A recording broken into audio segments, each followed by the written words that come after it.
ओम नमः शिवाय। ज्योतिष सागर में आप सबका स्वागत है। आज मैं चर्चा करने जा रही हूँ ज्योतिष में जन्म कुंडली के सप्तम भाव के बारे में। ज्योतिष में ये हम सब जानते हैं कि कभी भी 1 + 1 2 नहीं होता, यानी कि हमेशा कोई ना कोई सीक्रेट्स ज्योतिष में अंदर ही अंदर होते हैं जिन्हें हमें खोजना पड़ता है। जन्म कुंडली में सप्तम भाव बहुत ही पॉपुलरली शादी का भाव माना जाता है या पार्टनरशिप का भाव माना जाता है। जो भी लोग हमसे डेली बेसिस पे इंटरेक्ट करते हैं या फिर जो भी हमारे संपर्क में आता है, उसके बारे में भी हम सप्तम भाव से जान सकते हैं। भावात भवम के हिसाब से सप्तम भाव दशम भाव यानी कर्म भाव से दशम है। इसका अर्थ है कि यदि हम किसी के प्रोफेशन या स्टेटस के बारे में जानना चाहते हैं तो सप्तम भाव को भी देखना आवश्यक है। पहला भाव जातक खुद होता है, यानी सेल्फ का भाव है। हम कैसे दिखते हैं, हमारी पर्सनैलिटी क्या है, हमारा कैरेक्टर क्या है, ये हमारा पहला भाव हमें बताता है। सप्तम भाव पहले भाव से कंप्लीटली ऑपोजिट है, यानी जो भी क्वालिटीज़ हम अपने लाइफ पार्टनर पे देखना चाहते हैं वो सप्तम भाव हमें बताता है। लेकिन यदि इस बात की तह तक जाया जाए तो हमेशा ऑपोजिट अट्रैक्ट करते हैं, यानी जैसे हम खुद होते हैं उससे कुछ डिफरेंट हमें अपने पार्टनर में चाहिए होता है। तो हम हमेशा ऐसी पार्टनरशिप्स ढूंढते हैं जो कि हमारे जीवन में कुछ नया लेकर आए। और यदि काल पुरुष कुंडली से देखा जाए तो सप्तम भाव में राशि आती है तुला यानी लीब्रा। तो ये एक बैलेंसिंग एक्ट की तरह बिहेव करता है, यानी कि जो हम हैं हम उससे ऑपोजिट कैरेक्टर्स की तरफ अट्रैक्ट होते हैं।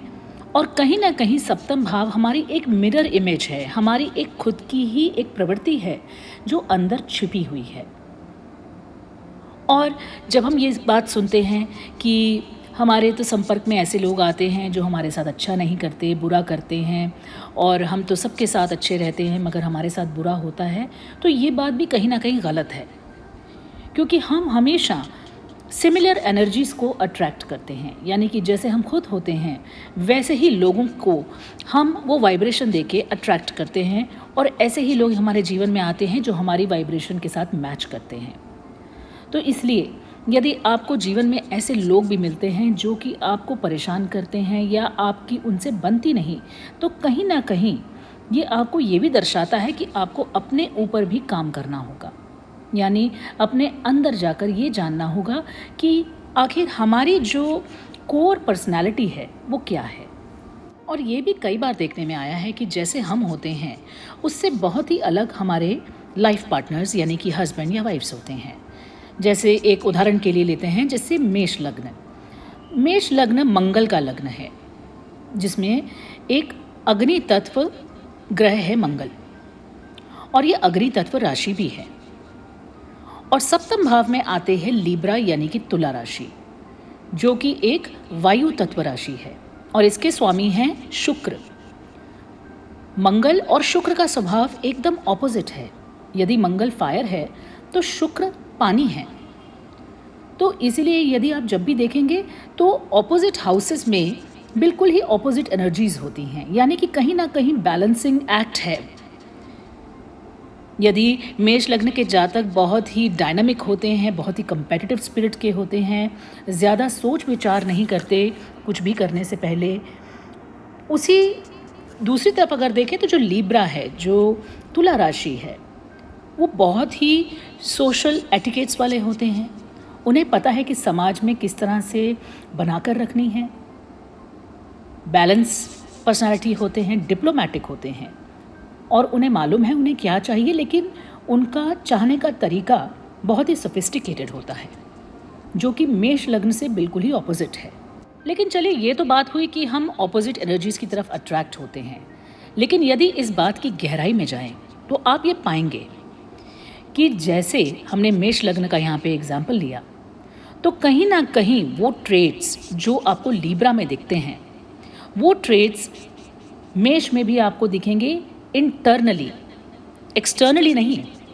यदि कोई, समझ लीजिए, यदि कोई मकर लगन का व्यक्ति है तो मकर लगन एक पृथ्वी तत्व राशि है और इसके स्वामी बनते हैं शनि।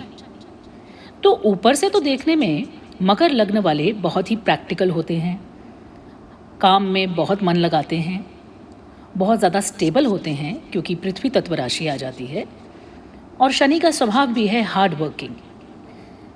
लेकिन कहीं ना कहीं डीप डाउन ये बहुत ही इमोशनल लोग होते हैं और कई बार ये बहुत ही अप्स एंड डाउन्स फील करते हैं अपने इमोशनल क्वोशंट में। यानी कहीं ना कहीं हम जब अपनी लाइफ पार्टनर की खोज कर रहे होते हैं तो हम अपनी मिरर इमेज ही ढूंढ रहे होते हैं उस लाइफ पार्टनर में।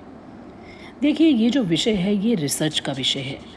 आप अपने ऊपर ये अप्लाई करके देखिए, आप अपने फ्रेंड्स और फैमिली के जो हॉरोस्कोप्स हैं उसमें ये अप्लाई करके देखिए कि जो पार्टनर्स, यानी शादी के पार्टनर्स जो आपकी लाइफ में आए हैं, क्या वो कहीं ना कहीं आप ही की तो मिरर इमेज नहीं है। और आप ये पाएंगे कि ये सच है। डीप डाउन जो आपका कोर नेचर है वही नेचर आपको अपने पार्टनर में भी दिखेगी। और वही नहीं, इवन जो पब्लिक डीलिंग्स हम करते हैं, जो कि जिन लोगों के साथ हम मिलते हैं, उठते बैठते हैं, क्योंकि 7th हाउस को हम ओपन एनिमी का भी हाउस बोलते हैं। जो हमारे छिपे हुए दुश्मन होते हैं वो तो हम 12वें घर से देखते हैं, लेकिन ओपन एनिमीज़ यानी कि हमें मालूम है कि वो पर्सन हमारे लिए बहुत ज़्यादा ख़तरनाक हो सकता है आगे जाकर, उसके लिए भी हम 7वें भाव को देखते हैं। जो भी कॉम्पिटिशन्स होते हैं हमारे बिजनेस में, वो सब हमारे ओपन एनिमीज़ हैं, हमसे छुपे नहीं हैं। तो इसलिए 7th हाउस का जो इम्पोर्टेंस है वो बहुत ज़्यादा है। और आपको ये भी देखना है कि जो 7th हाउस है वहाँ पर जाकर शनि उच्च के हो जाते हैं। यानी अगर कालपुरुष कुंडली में देखें तो वहाँ पर तुला राशि में शनि जाके उच्च के हो जाते हैं, लेकिन वहीं सूर्य जाके नीच के हो जाते हैं। अब आप सोचिए ऐसा क्यों? क्योंकि शनि का जो रिप्रेजेंटेशन है वो है पब्लिक, वो है रिश्तों को निभाना, वो है स्टेबिलिटी। वहीं दूसरी ओर सूर्य हमारी ईगो को दर्शाता है। हमारे अंदर जो भी हम अग्रेसिव जो नेचर है हमारी, या फिर जो हम हर चीज़ पर रूल करने की कोशिश करते हैं, उसको सूर्य दर्शाता है। और सूर्य यहाँ पर जाकर कंफर्टेबल नहीं होते, लेकिन शनि यहाँ जाकर बहुत ही अच्छी सिचुएशन में होते हैं। तो इससे हमें ये पता चलता है कि किसी भी पब्लिक डीलिंग में या फिर लाइफ पार्टनरशिप्स जो हमारी होती हैं या बिजनेस पार्टनरशिप्स जो हमारी होती हैं, उसमें हमें ईगो को ख़त्म करना होता है। हमें एक समतल बिहेवियर रखना पड़ता है, एक बैलेंस्ड बिहेवियर रखना पड़ता है, सो दैट हमारी पार्टनरशिप्स लास्ट कर सकें, सो दैट हमारी पार्टनरशिप्स में प्रॉब्लम्स ना आए। तो देखिए, ये एक बहुत ही गहन रिसर्च का विषय है, ख़ासतौर पे उनके लिए जो ज्योतिष को एज अ सब्जेक्ट स्टडी कर रहे हैं, कि आप इन बातों को जानें। जब आप ज्योतिष को अच्छे से जानना चाहते हैं, जब आप उसकी तह तक जाना चाहते हैं, तभी आपको नए नए सीक्रेट्स रिवील होते हैं। और कोई भी एक भाव एक चीज़ नहीं दिखाता, बहुत सी चीज़ें दर्शाता है। यानी 7th हाउस सिर्फ शादी का ही भाव नहीं है, उसमें बहुत सी चीज़ें आती हैं जो कि हमें सिर्फ सोचने पर, विचारने पर समझ में आता है। यदि हम 5वां भाव देखें तो 7वां भाव 5 से 3रा भाव है, यानी कि आपके बच्चों की कम्युनिकेशन स्किल्स हैं, उनका पराक्रम है। यदि हम 4थे भाव से देखें तो 7वां भाव 4थे से 4था भाव है, यानी कि हमारे घर में किस तरह का माहौल होगा, हमारे जीवन में कितना सुकून होगा, हमारी माता का कितना सुख हमें मिलेगा, भूमि भवन वाहन से हमारा किस तरह का लाभ या हानि होगी, ये सब हमें 7वें भाव से देखने को मिलती हैं। 7वां भाव नवम भाव से 11वां भाव है, यानी आपके गुरुओं से, आपके पिता से, आपकी हायर लर्निंग से आपको किस तरह के लाभ होंगे या हानि होगी, ये सब आपको सप्तम भाव से देखने को मिलता है। यदि आप सप्तम भाव को देखें तो दूसरे भाव से सप्तम भाव छठा है, यानी आपके जो घर परिवार, जो फैमिली का भाव है, जो आपकी सेविंग्स का भाव है, जो आपके खाने पीने का भाव है, सेकंड हाउस, उससे सेवंथ हाउस सिक्स्थ पड़ता है भावात भवम के हिसाब से। तो वो आपका क्या प्रारब्ध है फैमिली की तरफ से, ये दर्शाता है। सेवंथ हाउस सिक्स्थ हाउस से दूसरा है, दूसरे नंबर पे आता है। तो सिक्स्थ हाउस क्या है? हमारे रोग, ऋण, शत्रु, हमारे कामकाज करने वाले नौकर चाकर घर में, हमारे पेट्स, इन सब से दूसरा भाव पड़ता है हमारा सप्तम भाव। तो इसलिए कभी भी ज्योतिष में एक भाव को पकड़कर हमें नहीं देखना चाहिए, क्योंकि एक भाव हर किसी भाव से किसी ना किसी नंबर पे ज़रूर पड़ेगा। इसीलिए ज्योतिष को समझने के लिए, उसकी तह तक जाने के लिए एक खोजी माइंड होना बहुत ज़रूरी है। यदि आप एक रिसर्चफुल एटीट्यूड रखते हैं ज्योतिष की तरफ, तो आप उसको ज़्यादा अच्छे से पहचान सकते हैं। अब सेवंथ हाउस में कौन से प्लैनेट्स होंगे, किस प्लैनेट की वहाँ पे दृष्टि पड़ रही होगी, ये भी हमें दर्शाएगा कि आपका लाइफ पार्टनर कैसा होगा, आपकी शादीशुदा ज़िंदगी कैसी चलेगी।